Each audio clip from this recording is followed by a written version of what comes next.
Hello, everyone, and welcome to About.News. My name is Wonyoime, coming to you from Accra, Ghana, and this is your Global Football Roundup for the past week. As always, for the next few minutes, we look at the top stories that have graced the local and international front, and I always do this with the right company. And we're here with... Yes, the greatest of all time, Selwyn Saki.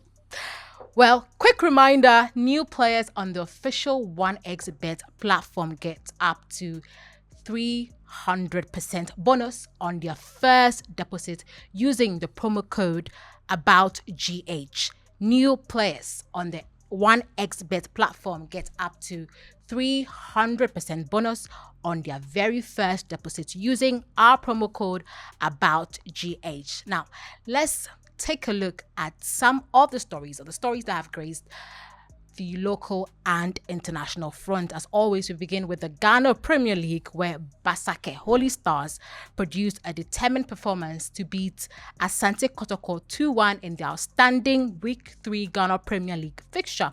After a goalless first half, Richmond Somia opened the scoring for Holy Stars early in the second half, but Kotoko quickly equalized through Kwame Opoku. The visitors pressed for a winner. Yet it was Holy Stars who struck last, with Prince Chineboa netting in added time to seal the victory. The win lifts Holy Stars to 10 points and closer to moving out of the relegation zone, while Kotoko missed a chance to go on top of the table. Selwyn. Fabu. Do you see how the players enter the pitch? How did they enter the pitch? You should see the video. They enter the pitch with their back facing the... Ooh, So that's when not what Kotoko Kotoko players- said. when they Yeah. come and they all turn their back. What was the meaning of that?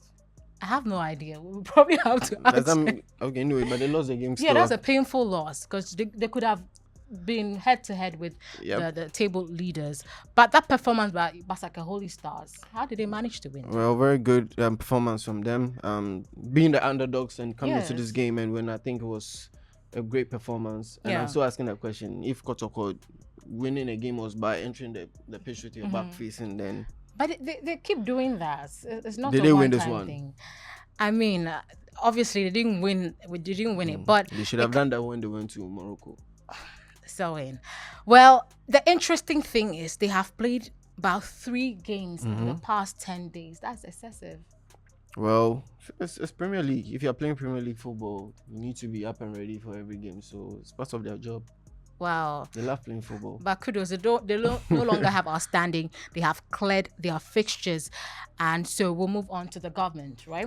Yes, and the Ghana's Ministry of Sports and Recreation has appointed Abedi Maestro Pelé to its expanded Inter-Ministerial Advisory Board. The board plays a central role in shaping national sports policy and ongoing reforms.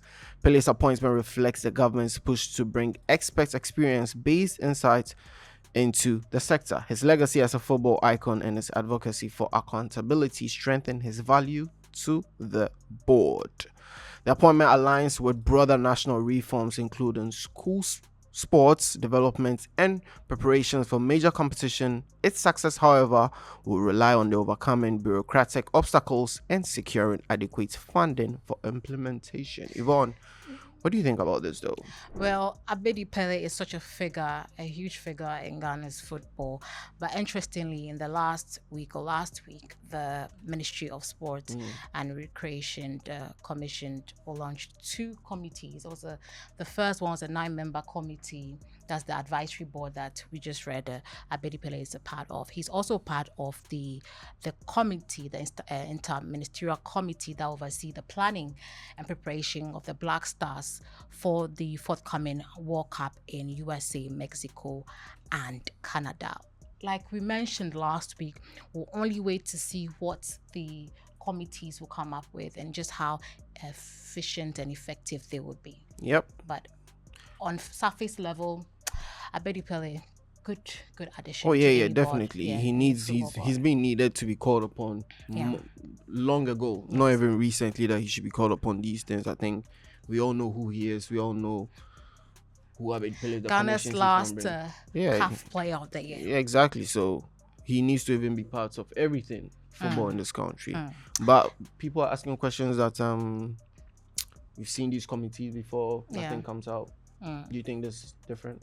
I'm being optimistic. It's a new era, and people are being accountable for their actions. The so reset agenda. Hopefully, we see a good output from this committee. Yep. But let's move on to the World Cup 2026, where Ronaldo will still play in Portugal's World Cup opener despite his red card against Ireland. The usual 3-match ban was reduced by FIFA, who suspended 2 games due to his clean record in 225 internationals. He has already served the remaining 1-match ban by missing the Armenia game. FIFA warned that any similar offense during his probation will activate the suspended matches. Ronaldo scored 5 goals as Portugal topped Group F in qualifying for next year's World Cup. Do you think any other player's suspension would have been scrubbed? If not, it's no Ronaldo.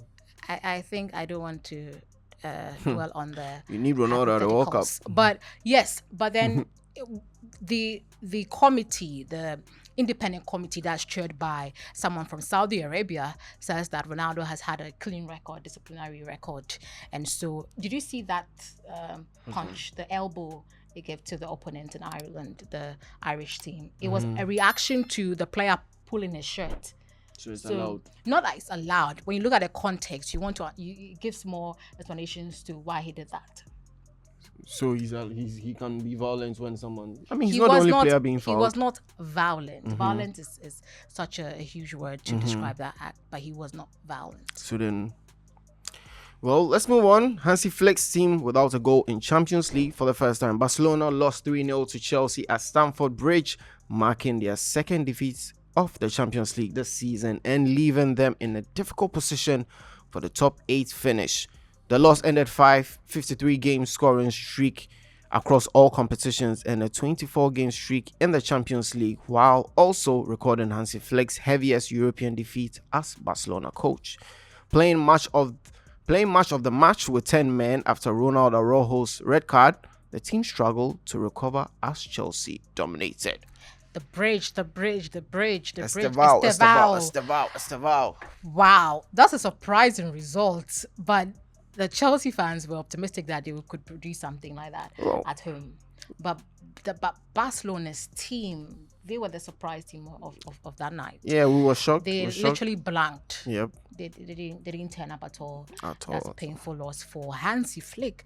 But other surprising results were Bayer Leverkusen's win over Manchester City away.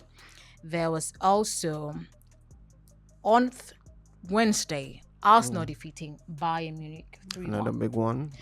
They also broke the winless streak. Arsenal broke Arsenal looks like they're doing Munich. Something this season, you know. Or you guys think it's just it's too early, yeah? Yeah, it's too early. We've seen this before. PSV You say that too. at Anfield Come on, was you 4-1, and then Real Madrid, it was we never spoke about Mbappe hat-trick against Olympiacos. Which other match did you see, Selwyn? Oh, I think I saw Spurs and PSG. Wow, what happened in that game? Oh yeah, PSG won after 1 man down. Right. So what was the scores though? Tell us as a Spurs fan. 5-3, Vitinha. How do you feel about that game? Can you tell us how that game went? I think we pushed. We just had 2 unanswered goals. Where we compared that to the winners of the Premier League. They had 3 unanswered goals. So that should say something about PSG the winners had of the a red card. Yeah. So Spurs, how couldn't you come out of that? Pello losing said to Arsenal in the Premier League, then you're losing your Champions League. Yvonne, what's going on at Spurs? Pello said something very important. He said, football is played with the head, just the legs are tools. PSG can survive even with 9 men. Selwyn. Why can't Spurs survive with that too? It was not our day. Don't you have the same it was legs? not Don't our you have day. the same heads? It was not our day, Selwyn. That's what you say too. I think we have to move on. But still on English Premier League teams, Liverpool's manager Arne Slot has admitted he's confused about his team's poor form this season. After a successful debut campaign that saw him win the Premier League, Liverpool have struggled despite high-profile summer signings like Vets and Alexander Isak. Slot acknowledged the team has lost too many games, even though they have managed a few recent wins. His comment underlined the unexpected nature of Liverpool's slump and his uncertainty on how to reverse it. Fans are worried by the manager's candid admission during a challenging period. The club is now on a disappointing run that has left both supporters and Slot searching for solutions. We heard earlier this week that he was called into an emergency meeting somewhat after the PSV defeat. He said to manage in his next 2 games, he is to provide 6 points or else he could be shown the door. Slot is clueless, because last week he was complaining about referees. Now he's admitted that he has no idea. He's confused with what's going on. But if you're a manager and you don't know how to control the situation, you have to pack your bags, I think. But that's a big statement. But when it comes to coaching, sometimes you're genuinely clueless. You don't have all the solutions. But you have given the job to find solutions to all these things. That's why you are the coach. So whether you're clueless or not, nobody cares. You have to sit in front of the media, speak to them and tell them the reasons. Go to the training grounds and work things out. We'll see. And Slot. We'll see what And Slot. La la la la la. Wow, America's Next Top Model. Model idol. Let's move on to the Commonwealth Games. Centenary Commonwealth Games in 2030 to take place in Ahmedabad. Ahmedabad, also known as Ahmedabad, has been confirmed as the host city for the 2030 Commonwealth Games, celebrating the event's centenary. The 74-member Commonwealth Sports Assembly in Glasgow approved the city after it was recommended over Abuja, Nigeria. The games will include 15 to 17 sports such as athletics, swimming, table tennis, weightlifting, artistic gymnastics, netball, and boxing, with an option to add up to 2 new traditional sports. Organizers plan to use mostly existing venues with minor modifications, addressing issues seen during India's 2010 Delhi Games. The event aims to honor 100 years of Commonwealth movement while promoting unity, culture, and collaboration among member nations. Officials describe the 2030 Games as the start of a new golden era for Commonwealth sports following recent hosting challenges in Australia and Singapore. Good. All I have to say about the Commonwealth Games is that we hope the African federations will be able to. Yeah, we hope Ghana. No administrative errors, and that they'll be Ghana. We know definitely arm wrestling will be going. We trust arm wrestling all the time.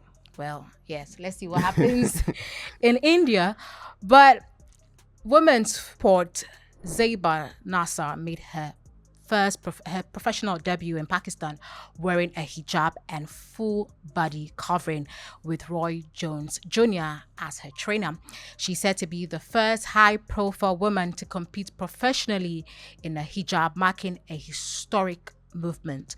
At age 14, she helped change German amateur boxing rules to allow long sleeves and headscarves, and went on to become a multiple Berlin champion and national title holder. With the International Boxing Association banning hijab internationally, she successfully campaigned to have the rules changed, allowing Olympic boxing to permit full body coverings. In 2017, Nassar became a Nike ambassador promoting the athletic hijab. Although some professional boxing regulators now allow sports hijabs, concern about safety and the risk of a hijab slipping off during a fight remain. She had her first fight this week, which she won. Yes, and it is very important that people stand up to rules, because not that rules are meant to be broken. Rules are meant for us human beings, and so it should be in our best interest. Selwyn, way to go, and I think we are looking for inclusivity in everything we are doing. So it's great that we have women wearing hijabs being boxing, because definitely there will be some boxers, female boxers, but that's because they had to wear hijab, they couldn't have the current boxing. But no, I think this is good for them to be allowed. It's great that she's paved the way, and we hope to see more. Maybe more in other sports, because I don't think I've seen a Muslim wrestler female wearing a hijab. I don't think I have. You could be the first Muslim coach with your hijab on the bench. Wow, that would make sense if I was a Muslim. Oh, you're not? Oh, No, I'm so. not. Wow. Okay. Alhamdulillah. That will be all for About News this week. Remember that new players on the official 1xBet platform can get up to 300% bonus on your first deposit using the promo code ABOUTGH. Don't miss it. Don't miss this. Go on the 1xBet platform and use our promo code ABOUTGH, capital letters, to have a 300% bonus on your very first deposit. Hopefully you join us next week. Please like, subscribe, and comment, and let's hear what you have to say about this week's top stories. My name is Wonyoyeme, and I did this with Selwyn Saki. We'll see you next time.